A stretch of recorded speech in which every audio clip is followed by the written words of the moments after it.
At least 5 people have been injured in clashes as the JKLF protesters clashed with the police.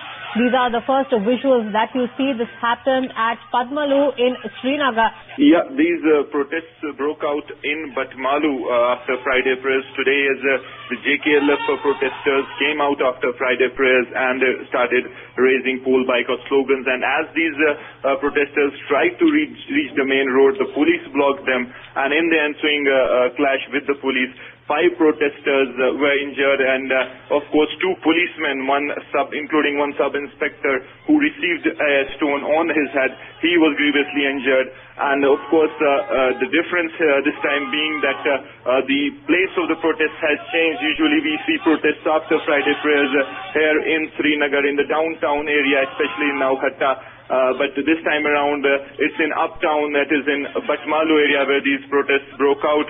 These violent clashes are continuing in the lanes and by lanes of Batmalu area.